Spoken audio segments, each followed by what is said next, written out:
তুমি হয়তো মনে করো আমি তোমাকে ছাড়া অনেক ভালো আছি, এখন আর আমি তোমাকে ভালোবাসি না। কিন্তু বিশ্বাস করো, চোখের আড়ালে আজও আমি তোমাকে অনেক মিস করি। আজও আমি অসম্ভব ভালোবাসি তোমাকে।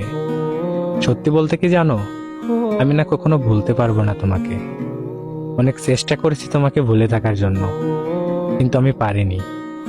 জানো, তোমার সাথে যেদিন আমার প্রথম দেখা হয়েছিল, সেদিন না খুব ইচ্ছে করতেছিল একটা বার জড়িয়ে ধরে চিৎকার করে বলি, প্লিজ আমাকে ছেড়ে যেও না, আমি তোমাকে ছাড়া থাকতে পারবো না। অনেক কষ্ট হয় আমার। আমি আজও তোমাকে অসম্ভব ভালোবাসি, প্লিজ আমাকে ছেড়ে যেও না। কিন্তু আমি পারিনি বলতে। জানো, মাঝে মাঝে নিজের ভাগ্যটা নিয়ে অনেক ভাবি আর আফসোস করি, কি এমন ক্ষতি হতো যদি আমি তোমাকে পেয়ে যেতাম। হারিয়ে ফেলেছি তোমাকে, যাকে অনেক করে চেয়েছিলাম, নিজের থেকেও বেশি ভালোবেসেছিলাম।